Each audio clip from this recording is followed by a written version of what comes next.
Welcome to my channel. आज के video में हम लोग देखेंगे जीएसटी एक्ट में ऐसे कितने आईटीसी हैं जिनका आप क्रेडिट ले सकते हैं, कौन कौन से कंडीशंस हैं जिस केस में आपको रिवर्सल करना पड़ेगा और कौन से ऐसे आईटीसी हैं जो जिनका क्रेडिट आपको नहीं मिलेगा, वो इनएलिजिबल आईटीसी कहलाते हैं। ये सब हम क्यों डिस्कस कर रहे हैं, क्योंकि जीएसटीआर 3B में ये सारे कॉलम्स तो हैं बट कोई जनरली फिल नहीं करता था। बट अब नोटिफिकेशन आ गया कि आपको हर महीने इनएलिजिबल आईटीसी की डिटेल्स भी बताना है और रिवर्सल की डिटेल्स भी बताना है। जितना भी इनपुट टैक्स क्रेडिट है वो जीएसटीआर 2B में रिफ्लेक्ट करता है। जितने भी आपने परचेजेस किए हैं या सर्विसेज ली हैं, परचेजेस और सर्विसेज लेना, इनको इनवर्ट सप्लाई बोला गया है जीएसटी एक्ट में। इनवर्ट सप्लाईज की जो डिटेल है वो जीएसटीआर 2B में दिखती है हर महीने। उसमें से कितने आईटीसी को आप क्लेम कर सकते हैं, कितने का रिवर्सल करना, कितने का इनएलिजिबल है, ये सब हम इस वीडियो में देखेंगे। और आपको कैसे 3B के टेबल 4 को केयरफुली फिल करना है सो दैट आपके पास नोटिस नहीं आए या फिर कुछ गड़बड़ नहीं हो। तो जब आप जीएसटीआर 3B देखते हैं पोर्टल में, तो टेबल 4 में एलिजिबल आईटीसी की डिटेल्स होती हैं। टेबल 4 के 4 पार्ट है। फर्स्ट है ए, बी, सी एंड डी। ए है आईटीसी अवेलेबल, बी है आईटीसी रिवर्सल, सी है आईटीसी अवेलेबल, ए माइनस बी। मतलब जितना अवेलेबल है और जितना आपने रिवर्स कर दिया, इन दोनों को जब माइनस करेंगे तो जो नेट आईटीसी आएगा वो इलेक्ट्रॉनिक क्रेडिट लेजर में जाएगा और जिसका आप यूटिलाइजेशन, जिसको सेट ऑफ कर सकते हैं against your output tax liability. अब लास्ट जो कॉलम है इनएलिजिबल आईटीसी, ये आप जब जीएसटी पे करेंगे तो इसका कैलकुलेशन कहीं पे भी नहीं यूज होता, पर ये इंफॉर्मेशन पर्पस के लिए है कि हर महीने जो टोटल आईटीसी आपके 2B में दिख रहा है उसमें से कितना इनएलिजिबल है, ये भी आपको शो करना है। डी पॉइंट में इनएलिजिबल आईटीसी। जीएसटी एक्ट की बात करें तो सेक्शन 17(5) इनएलिजिबल, मतलब इनमें जितने भी प्रकार के सर्विसेज या गुड्स मेंशन हैं, इसके ऊपर अगर आपने जीएसटी पे किया है तो उसका क्रेडिट आप नहीं ले सकते हैं। इसके बाद रिवर्सल की बात करें तो रूल 42, 43 बताते हैं। और आईटीसी अवेलेबल की बात करें तो सेक्शन 16 समझाता है कि कौन कौन सी कंडीशन सेटिस्फाई हो जाए तो आप आईटीसी क्लेम कर सकते हैं।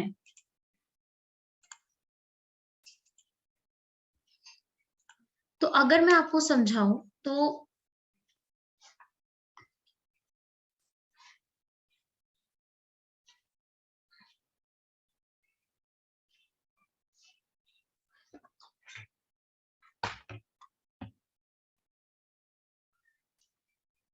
आईटीसी 3 प्रकार के हैं। एक है एलिजिबल, एक है रिवर्सल और एक है इन एलिजिबल। मतलब इसका तो आपको क्रेडिट मिल ही नहीं सकता। एलिजिबल जो है वो सेक्शन 16 में बताए गए हैं इसके कंडीशंस। इसके बाद सेक्शन 17 में 1 और 2, सेक्शन 17 सबसेक्शन 1 और 2 जो है वो अपॉर्शनमेंट ऑफ क्रेडिट की बात करता है। अपोर्शन करना पड़ता है क्रेडिट अगर आपने जो इनवर्ट सप्लाई ली है वो पर्सनल पर्पस के लिए भी है और पार्टली बिजनेस पर्पस के लिए है, तो आपको अपोर्शन करना पड़ेगा जितना भी आईटीसी आपने बिजनेस के लिए लिया है। उसके बाद जो सेकंड पॉइंट है सेक्शन 17 सबसेक्शन 2, ये हमारे टैक्सेबल सप्लाई एंड एग्जेम्प्ट की बात करता है। अगर आपने कोई ऐसे इनवर्ट सप्लाई लिए, परचेज किया या सर्विसेज लिए हैं और आप जो सप्लाईज देते हैं, आउटपुट सप्लाईज है, उसमें टैक्सेबल भी है और कुछ एग्जेम्प्ट भी है, तो जितना भी एग्जेम्प्ट से रिलेटेड आईटीसी है वो आपको रिवर्स करना पड़ेगा। इसी के बाद सेक्शन 17 सबसेक्शन 3 जो है वो बैंकिंग इंस्टीट्यूशंस के लिए है, जो लोन एडवांसेस ये सब प्रोवाइड करते हैं, उनके लिए वो कैसे आईटीसी ले सकते हैं, तो उसके लिए बताया गया उनको भी प्रोपोर्शनेट करना पड़ेगा या फिर वो 50% ले सकते हैं। तो जब आप बैंक ऑडिट पे जाते हैं तो ये आईटीसी का जो प्रोविजन है सेक्शन 17 सबसेक्शन 3, इसको देखना पड़ता है। इसके बाद हम अगर रिवर्सल की बात करें तो रिवर्सल में कुछ कंडीशंस है वो 16 में भी मेंशन है कि आपको अगर ये कंडीशन आती है, ये सर्कमस्टांसेस आते हैं, तो आपको आईटीसी रिवर्स करना पड़ेगा फॉर द टाइम बीइंग। जैसे कि आपने कोई परचेज की बट आपने सप्लायर को रीपे नहीं किया with in 180 days, 180 days supplier को पैसे नहीं दिए और वो आउटस्टैंडिंग है एज क्रेडिटर, तो 180 डेज जब खत्म हो जाते हैं तो आपको 180 फर्स्ट डे में ये जो आईटीसी आप क्लेम कर चुके हैं उसको रिवर्स करना पड़ेगा। तो ये सेक्शन 16 में बताया गया है, एक कंडीशन है 180 डेज की। वैसे ही सेक्शन 16 में जितने भी कंडीशंस है उसमें से कोई भी सेटिस्फाई नहीं होता बट आपके 2B में अगर दिख रहा है तो वो रिवर्सल की कैटेगरी में आ जाएगा। इनएलिजिबल की बात करें तो सेक्शन 17 सबसेक्शन 5 स्ट्रेट अवे एक लिस्ट प्रोवाइड करता है, ये जो इनवर्ट सप्लाईज है इसके ऊपर आपने जीएसटी पे किया है अपने सप्लायर्स को तो आपको नहीं मिलेगा। वैसे ही जो जितने भी आईटीसी होते हैं, आईटीसी मतलब परचेज के ऊपर जितना आपने जीएसटी पे किया, अगर आप with in the financial year claim नहीं कर पाते हैं तो फाइनेंशियल ईयर जब खत्म होता है 31 मार्च को, तो उसके बाद जो 30 नवंबर है तब तक का टाइम बताया गया है कि आप 30 नवंबर तक, अगर फाइनेंशियल ईयर 21-22 की बात करूं, इससे इसके रिगार्डिंग कुछ आईटीसी आपका रह गया है अवेल करना 3B में, तो आप उसको 30 नवंबर 22 तक अवेल कर सकते हैं एंड यूटिलाइज। अब अभी जो लेटेस्ट जितने भी नोटिफिकेशन आए हैं उसमें ये तक बताया गया है कि अवेल क्या होता है, एक होता है अवेल वर्ड और एक होता है यूटिलाइज वर्ड। अवेल का मतलब होता है आप 3B में जब टेबल 4 में, टेबल नंबर 4 में इनपुट की इंफॉर्मेशन बताते हैं तो आपने मतलब अवेल कर लिया। यूटिलाइज मतलब जब आप उसको सेट ऑफ कर देते हैं, सेट ऑफ कर देते हैं अगेंस्ट योर लाइबिलिटी, तो उसको यूटिलाइज कहते हैं। तो अवेल और यूटिलाइज अगर आपने कर लिया है तो बिल्कुल आपके इलेक्ट्रॉनिक क्रेडिट लेजर से वो कम हो जाएगा, बट अगर आपने सिर्फ अवेल किया है तो आपके इलेक्ट्रॉनिक क्रेडिट लेजर में आ जाएगा। अगर ऐसे कोई रिवर्सल आईटीसी है या इनएलिजिबल आईटीसी, आप उसको अवेल भी कर लेते हैं और यूटिलाइज भी कर लेते हैं, तो जब आप उसको रिवर्स करेंगे तो विद इंटरेस्ट आपको जमा करने का, जो कि सेक्शन 50 में बताया गया है कि नेट अमाउंट पे आपको इंटरेस्ट पे करना पड़ेगा। तो ये तो मैंने आपको समझाया कि कैसे, क्या मतलब कौन कौन से शॉर्टकट में सेक्शंस है जिसका आपको ध्यान रखना है। अब हम इसको डिटेल में देखते हैं। पहले हम सेक्शन 16 देखेंगे। सेक्शन 16 एलिजिबिलिटी एंड कंडीशंस की बात करता है, ऐसे कौन कौन से क्रेडिट है जो एलिजिबल है एंड कौन सी कंडीशन सेटिस्फाई तो वो आपको क्रेडिट मिल जाएगा। फर्स्ट है एवरी, सेक्शन 16 का सबसेक्शन 1 ये क्या कहता है, every registered person shall subject to such condition and restriction as may be prescribed and in the manner specified in section 49 be entitled to take credit of input tax charge on such supply of goods or services or both to him which are used or intended to be used in further course or furtherance of his business and the said amount shall be credited to electronic credit ledger of such person। मतलब कि GST में जितने भी आप purchases कर रहे हैं of goods या आपने सप्लाईज ली हैं, परचेज ऑफ सप्लाई, उसको इनवर्ट सप्लाई कहा जाता है। उसमें आपने जरूर कोई जीएसटी पे किया होगा अपने सप्लायर को, वो आप against your output tax liability claim कर सकते हैं अगर वो इनपुट सप्लाईज यूज हो रहे हैं और इंटेंड टू बी यूज है in course of furtherance of business, उसी से आप आउटपुट सप्लाई और अपना बिजनेस बढ़ाएंगे, ऐसे इनवर्ट सप्लाई का आप जरूर क्रेडिट ले सकते हैं। अब कौन कौन सी कंडीशन है वो सेक्शन 16 के सबसेक्शन 2 में बताई गई हैं। एक वैलिड टैक्स इनवॉइस होना चाहिए या डेबिट नोट होना चाहिए सप्लायर ने जो इशू किया है आपको, तो आपके पास टैक्स इनवॉइस और डेबिट नोट होना चाहिए। उसके बाद ये जो इनवॉइस और डेबिट नोट है वो आपके जीएसटी 2B में भी रिफ्लेक्ट करना चाहिए। नेक्स्ट कंडीशन है आपने गुड्स और सर्विसेज रिसीव कर लिए। अगर आपके पास टैक्स इनवॉइस है वो 2B में भी दिख रहा है बट आपने गुड्स और सर्विसेज रिसीव नहीं किए, तो ये कंडीशन, ये कौन सी कंडीशन होगी, या रिवर्सल की कंडीशन होगी। तो अगर 2B में दिख भी रहा है तो आपको आईटीसी रिवर्सल वाला कौन सा है, अभी हमने जीएसटी में देखा रिवर्सल, ये यहाँ पर आपको अदर्स में बताना है क्योंकि रूल 42, 43 मैं आपको समझाऊंगी लेटर ऑन कि इसके तहत कैसे आप रिवर्सल करेंगे। तो ये अगर आपने गुड्स रिसीव नहीं किए हैं तो वो अदर्स का पॉइंट बनेगा, आईटीसी रिवर्स में अदर।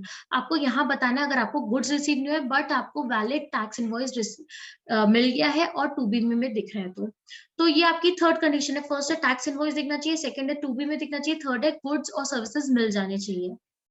इसके बाद नेक्स्ट जो बताई गई है condition, subject to provision of section 41, the tax charged in respect of such supply has been actually paid to the government। जो सामने वाला सप्लायर वो पे कर देगा गवर्नमेंट को, कैसे पता चलेगा? जब आपके टू बी में रिफ्लेक्ट करेगा। he has furnished the return under section 39, again two B की बात आती है। तो ये जब कंडीशन सेटिस्फाई हो जाती है तो आप ले सकते हो एक आईटीसी, जो भी आपने जीएसटी पे किया है अपने सप्लायर को, वो आप as input tax credit tax ले सकते हैं, एलिजिबल रहेगा। उसके बाद फर्दर बताया गया कि अगर जैसे गुड्स के केस की बात करें या सर्विसेज की, जिसमें बहुत लॉट्स में या इंस्टॉलमेंट्स में आपको रिसीव होने हैं गुड्स या सर्विसेज, तो जो लास्ट लॉट और इंस्टॉलमेंट है जब वो रिसीव हो जाएगा उसके बाद आप आईटीसी क्लेम कर सकते हैं।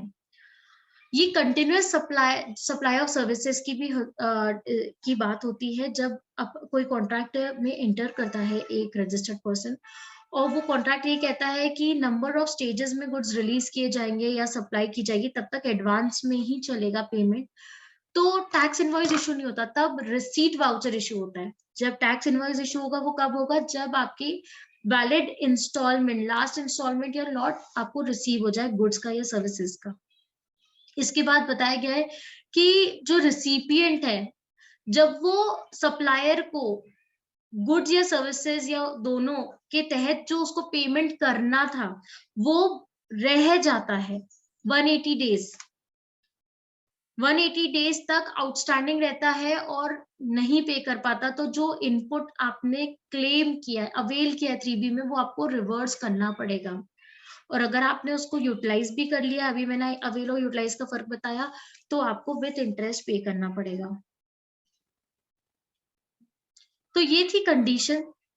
अब नेक्स्ट जो पॉइंट है वो है कैपिटल गुड्स से related, whether the registered person has claim depreciation on the tax component of the cost of goods, capital goods and plant and machinery under the provision of income tax act, the input tax credit on the set tax component shell not be allowed. Input tax credit के ऊपर अगर आपने depreciation calculate किया है तो वो component आपको allow नहीं होगा।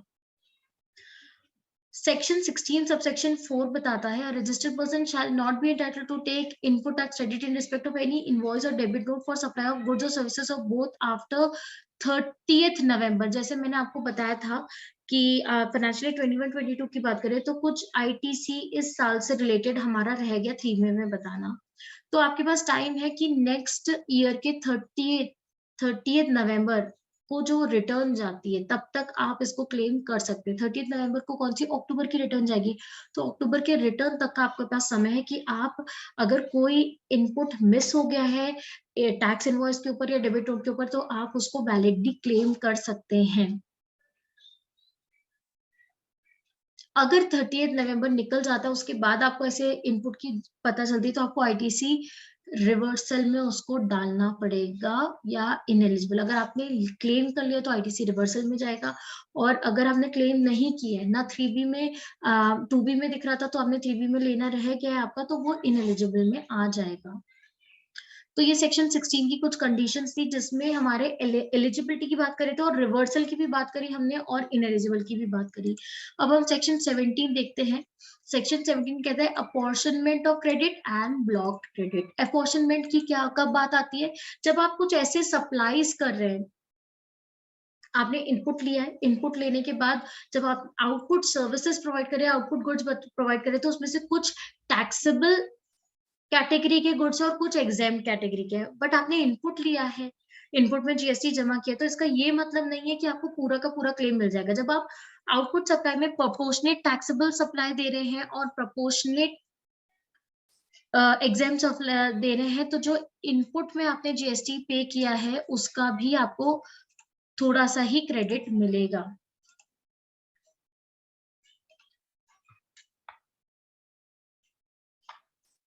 तो अगर हम अपॉर्शनमेंट की बात करें, अपॉर्शनमेंट ऑफ क्रेडिट, तो इसका क्या मतलब है?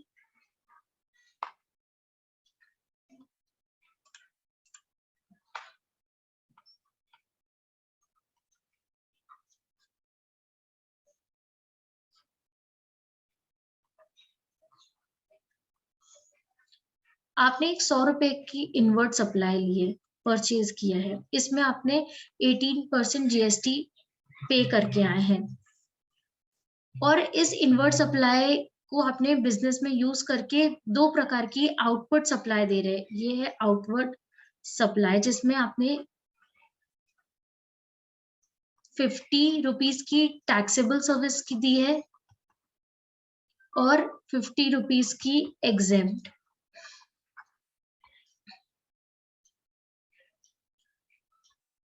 तो इसके ऊपर अगर आपने 5 रुपए का आईटीसी रिसीव किया है 55 रुपीज, ये तो एग्जेम्प्ट है, तो आपने 50 रुपए रिसीव किए होंगे।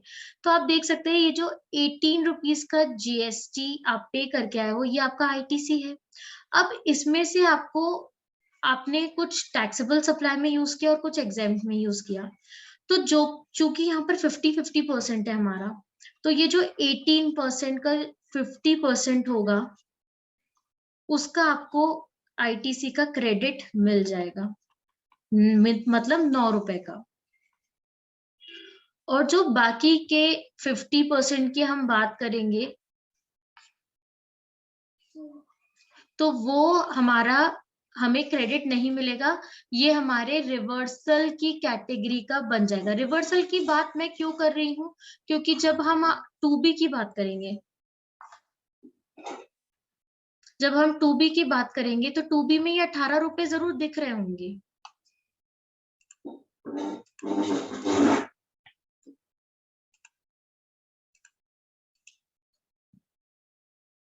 तो 2B में ये हमारा 18 रुपए दिख रहा होगा।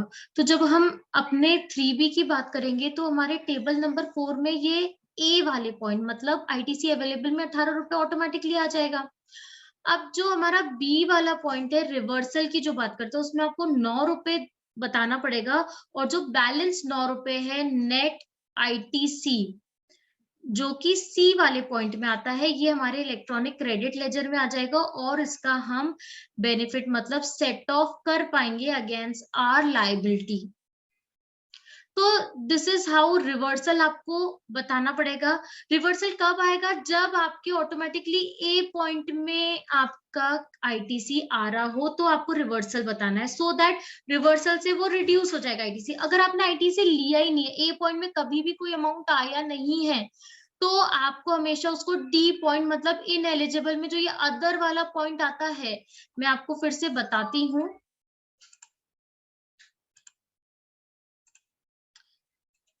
ये जो डी वाला पॉइंट आपका आता है इनएलिजिबल आईटीसी, इस पे आपको अदर्स में बताना पड़ेगा। अगर आपने आज तक ए पॉइंट में कोई भी आईटीसी नहीं लिया, तो रिवर्सल की भी बात नहीं आएगी। रिवर्सल कब होगा? जब आप ले चुके हो आईटीसी।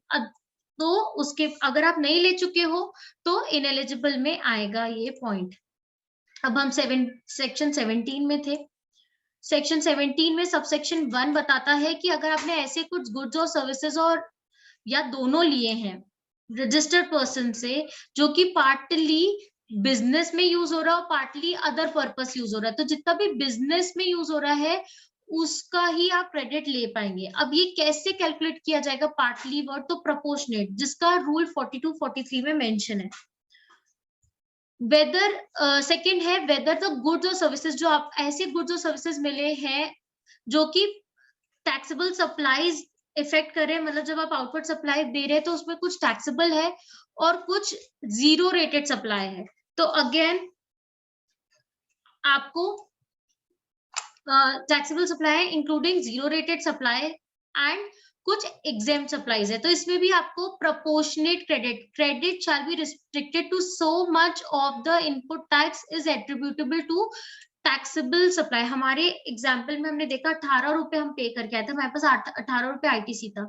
तो उसमें से 50% हमने टैक्सेबल सप्लाई की थी, 50% एग्जाम सप्लाई की थी, तो 50 मतलब 18 का 50% 9 रुपए हमें क्रेडिट मिल जाएगा और 9 रुपए हमें रिवर्सल करना पड़ेगा अगर वो ए पॉइंट में आ रहा है। तो ए पॉइंट में हमने कभी लिया ही नहीं उसको, तो आपको सिर्फ 9 रुपए लेना होगा जब भी आप लेंगे, और बाकी के 9 रुपए आप इनएलिजिबल में बता देंगे अदर्स में। तो ये सब सेक्शन 2 है 17 का। 3 है बैंकिंग के लिए,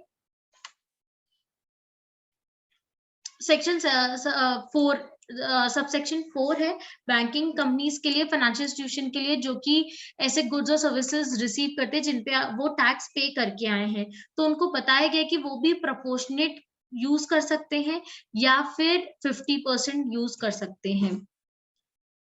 और जो 17 सेक्शन का सबसेक्शन 3 पॉइंट है वो है the value of exempt supply under section subsection 2 shall be such as may be prescribed and shall include supplies on which the recipient is liable to pay tax on reverse charge basis। तो ये हमने banking institution का भी देख लिया। अब सबसे important आता है सेक्शन 17 सबसेक्शन 5। ये इनएलिजिबल क्रेडिट से रिलेटेड है। जब मैं अगर आपको जीएसटी 3B में टेबल 4 की बात करूं तो ये जो डी पॉइंट है इनएलिजिबल आईटीसी, इसमें सेक्शन 17(5) बताइए, ये आपको बहुत अच्छे से पता होना चाहिए अगर आप जीएसटी में डील करते हैं तो। सबसे फर्स्ट पॉइंट है मोटर व्हीकल के ऊपर। अगर आपने ऐसे मोटर व्हीकल को खरीदा है तो सबसे पहले तो आईटीसी नहीं मिलेगा। अब बताया गया कौन कौन सी कंडीशंस है जब आपको मिलेगा। तो motor vehicle for transportation of person, ऐसे मोटर व्हीकल को आपने लिया है जो कि ट्रांसपोर्टेशन ऑफ पर्सन में मदद करता है, बट उसकी जो सिटिंग कैपेसिटी है वो नॉट मोर देन 13% पर्सन हो, इंक्लूडिंग ड्राइवर। मतलब ड्राइवर को मिला के उसमें जो बैठने की कैपेसिटी है वो सिर्फ 13 लोगों की होनी चाहिए, तो नहीं मिलेगा। अगर ऐसी आपने व्हीकल खरीदी है जिसमें से 13 लोग तक ही बैठ सकते हैं इंक्लूडिंग ड्राइवर, तो उसका आईटीसी नहीं मिलेगा। अगर 13 से ज्यादा मतलब 14, 15, 16 लोग तक बैठ सकते हैं तो उस मोटर व्हीकल का आईटीसी आपको मिल जाएगा। जब आप खरीद रहे मोटर व्हीकल तो उसमें जीएसटी पे करना पड़ता है, उस जीएसटी का आपको क्रेडिट मिल जाएगा अगर सिटिंग कैपेसिटी 13 से ज्यादा है, मतलब 14-15 हो। बट अगर कम है, मतलब 13 तक सीटिंग कैपेसिटी है, तब भी आईटीसी मिल जाएगा। बट कब कौन कौन से सर्कमस्टांसेस बताए गए हैं, वो motor vehicle further supply of motor vehicle की बात करें, मतलब आपने खरीदा और आप बेच रहे हो। नेक्स्ट है वो motor vehicle transportation of passenger के लिए यूज होती है, मतलब आपने गाड़ी खरीदी है, आप उसमें पैसेंजर्स को ट्रांसपोर्ट करवाते हैं, जैसे बसेस हो गई हैं, टैक्सीज हो गई हैं, उनका क्रेडिट मिल जाएगा। या फिर आप ट्रेनिंग प्रोवाइड करते हो कि कैसे गाड़ी चलाते हैं उसी गाड़ी को यूज करके, तो भी आपकी, क्योंकि वो बिजनेस इनकम है, बिजनेस में यूज हो रहा है, तो मिल जाएगा। ये तो मोटर व्हीकल की बात हुई। वैसे ही वेसल और एयरक्राफ्ट को भी बाहर भगा दिया। अगर आपने वेसल या एयरक्राफ्ट खरीदा, उस पर जीएसटी पे किया, तो आपको आईटीसी नहीं मिलेगा। बट अगर वो वेसल और aircraft further supply of such vessel and aircraft use हो, मतलब आपने खरीदा और बेच रहे हैं, या फिर उस वेसल और एयरक्राफ्ट में पैसेंजर्स को ट्रांसपोर्ट करवा रहे हैं, तो भी आपको मिल जाएगा। या फिर आप ट्रेनिंग देते हैं कि वेसल कैसे चलाया जाता है या एयरक्राफ्ट कैसे चलाया जाता है, तो भी उसका मिल जाएगा। इसके अलावा अगर वेसल और एयरक्राफ्ट ट्रांसपोर्टेशन ऑफ गुड्स यहां से वहां करवाने में यूज हो रहा हो, तब भी मिल जाएगा आपको उसके ऊपर आईटीसी। अब मोटर व्हीकल और एयरक्राफ्ट और वेसल की जो हम बात कर रहे हैं, अगर उसमें आपने उनका इंश्योरेंस करवा के रखा है या रिपेयर एंड मेंटेनेंस करवा रहे हैं, सर्विसिंग करवा रहे हैं, और ऐसे general insurance, servicing, repair, maintenance में भी जीएसटी आप पे कर रहे हैं, तो ए और डबल ए क्लॉज में जो हमने मोटर व्हीकल, वेसल और एयरक्राफ्ट की बात करी है, उसके रिगार्डिंग जनरल इंश्योरेंस के ऊपर जीएसटी, सर्विसिंग के ऊपर जीएसटी, रिपेयर एंड मेंटेनेंस के ऊपर जीएसटी का क्रेडिट मिल जाएगा। Provided that input tax credit in respect of such service shall be available. कब कब मिलेगा, where the motor vehicle, vessel और aircraft refer to in clause A, ऊपर के जो 2 पॉइंट हमने डिस्कस करे, are use for purpose specified therein, मतलब where received by a taxable person engaged in manufacture of such motor vehicle, vessel or aircraft, or in the supply of general insurance service in respect of such motor vehicle, vessel or aircraft। अगर मैं crux की बात करूं तो motor vehicle अगर 13 लोगों को बिठाने तक की ही कैपेसिटी रखता है तो पहले नहीं मिलेगा। बट अगर वो 13 लोगों की जो कैपेसिटी वाला मोटर व्हीकल है, अगर वो फर्दर सप्लाई होने के लिए मतलब आपने खरीदा और बेचा तो भी मिल जाएगा। अगर उसमें आप पैसेंजर को ट्रांसपोर्ट करवा रहे हैं, 13 लोग जो हैं वो बैठ के यहाँ से वहां ट्रैवल कर रहे हैं, मतलब आप पैसेंजर सर्विसेज प्रोवाइड कर रहे हैं उस मोटर व्हीकल को यूज करके, तो भी आपको मिल जाएगा। अगर आप उसमें ट्रेनिंग प्रोवाइड करते हैं कि गाड़ी आपने खरीद ली, तो आपको आप उसमें ट्रेनिंग प्रोवाइड कर रहे हैं कि गाड़ी चलाते कैसे हैं, तो भी आपको आईटीसी उसका मिल जाएगा। उस गाड़ी के ऊपर आपने जनरल इंश्योरेंस के ऊपर GST, servicing, repair and maintenance करवाया है, तो उसके ऊपर जो जीएसटी पे कर रहे हैं तो मिल जाएगा। इंश्योरेंस, रिपेयर एंड मेंटेनेंस के ऊपर जो जीएसटी है, तब देखा जाता है अगर आप ओरिजिनल गाड़ी का जीएसटी क्लेम कर सकते हो, तो आप उसके ऊपर जो इंश्योरेंस है, रिपेयर एंड मेंटेनेंस, सर्विसिंग है, उसका भी क्रेडिट क्लेम कर सकते हो।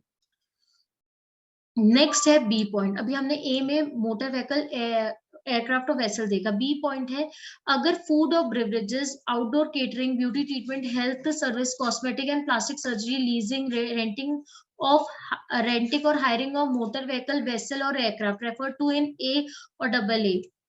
अगर ऐसी आप सर्विसेज लिए हो, फूड और ब्रेवरेजेस मतलब खाने के बिल्स हैं, आउटडोर केटरिंग आपने ली है उसके ऊपर उसके बिल्स हैं, ब्यूटी ट्रीटमेंट करवाया उसके बिल्स हैं, हेयर सर्विसेज हैं उसके बिल्स हैं जिसमें जीएसटी आपने पे किया है, कॉस्मेटिक और प्लास्टिक सर्जरी करवाई है, जीएसटी पे करा, लीजिंग, रेंटिंग और हायरिंग, रेंटिंग करिए मोटर व्हीकल, वेसल और एयरक्राफ्ट जो कि ऊपर रेफर्ड हैं, except when used for purpose specified therein, life insurance and health insurance।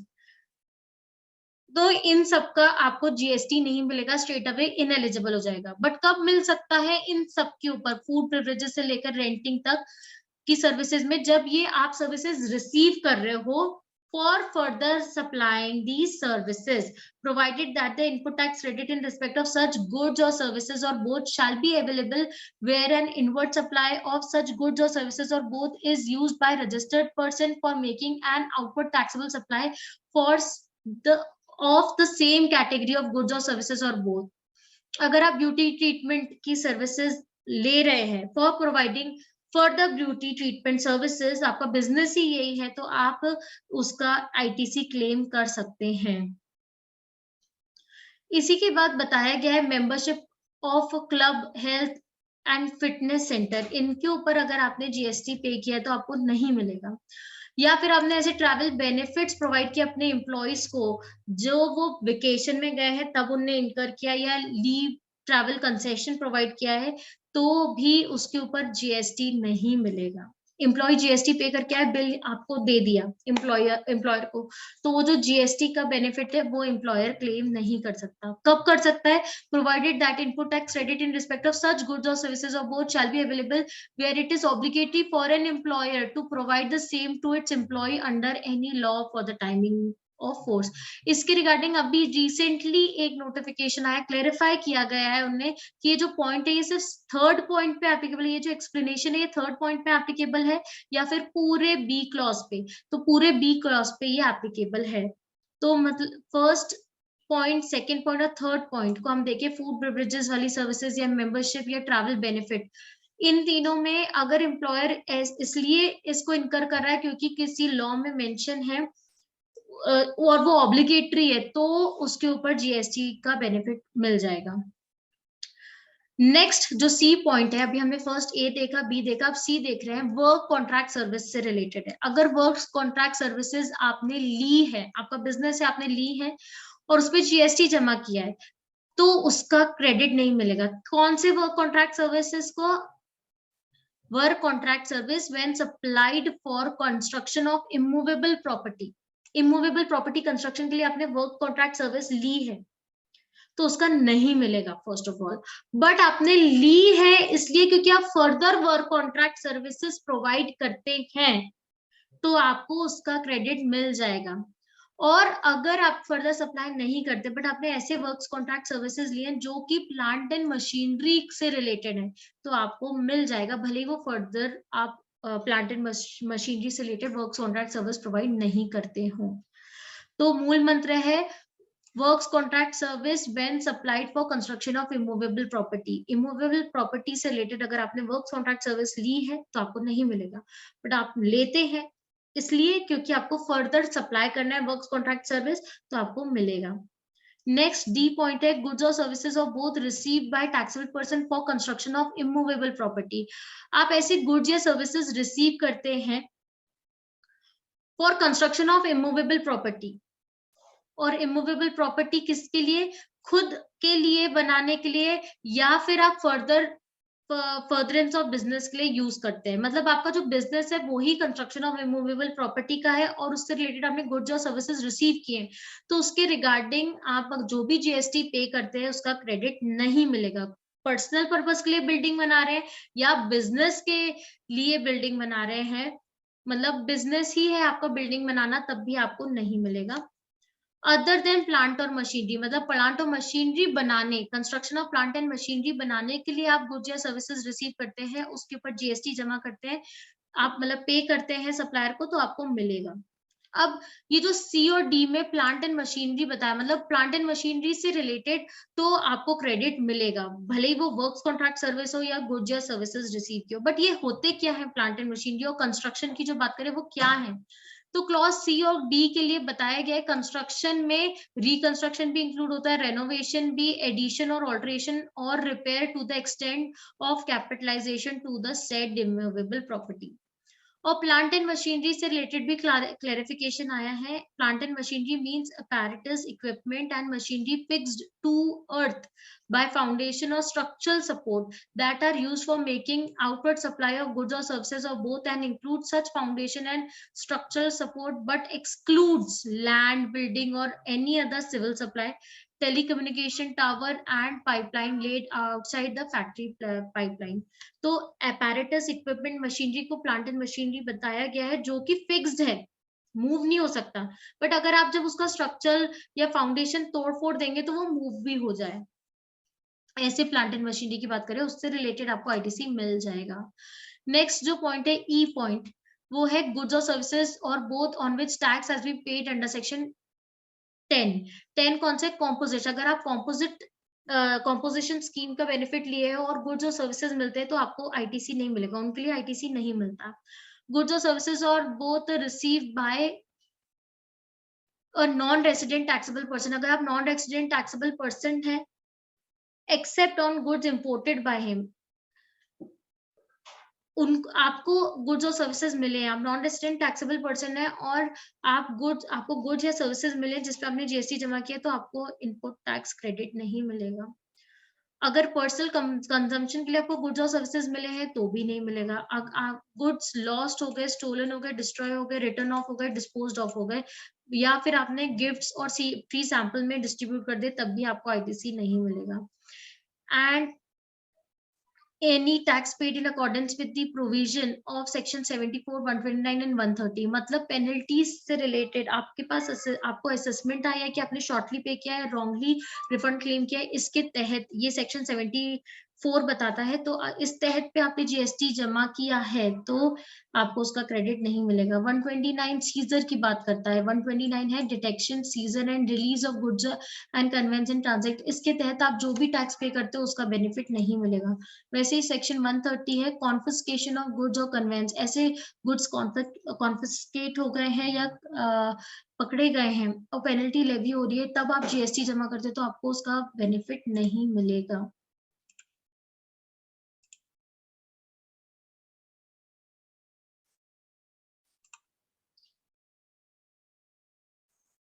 इसके बाद अभी ये हमने जो पॉइंट ए से आई तक देखे, ये हमारे इनएलिजिबल क्रेडिट से रिलेटेड है। नेक्स्ट जो सेक्शन 17 का लास्ट पॉइंट है कि गवर्नमेंट भी प्रिस्क्राइब कर सकती है ऐसे क्रेडिट्स जिसको आप अपॉर्शनमेंट से लेंगे या इनएलिजिबल हो सकते हैं। तो ये सेक्शन 17 सबसेक्शन 5 था, जिसको आपको बहुत ध्यान रखना है जब आप जीएसटी या 3B जमा करें। अब ये 17 में सबसेक्शन 1 और 2 में जो बताया गया अपॉर्शनमेंट रूल, वो रूल है 42 manner of determination of input tax credit in respect of capital goods and reversal thereof in certain cases, and जो 44 ये 43 है, 42 है manner of determination of input tax credit in respect of input और input service and reversal देयरऑफ। ये 2 जो rules हैं, ये हमारे कब काम आएँगे? जब आप रिवर्सल करेंगे, रिवर्सल में काम आएँगे 42 और 43। तो ये रूल भी बहुत डिटेल में है, तो मैं नेक्स्ट वीडियो में आपको रूल 42 और 43 समझाऊँगी, क्योंकि अगर इस वीडियो में ही इसको कवर करूँगी, तो बहुत लंबा बन जाएगा। तो अगर आपको अच्छे से समझ आया तो प्लीज़ इस वीडियो को लाइक करें, मेरे चैनल को सब्सक्राइब करें सो दैट आप नेक्स्ट वीडियो भी देख पाएँ, तो बेल आइकन पे ज़रूर प्रेस करें। Thank you.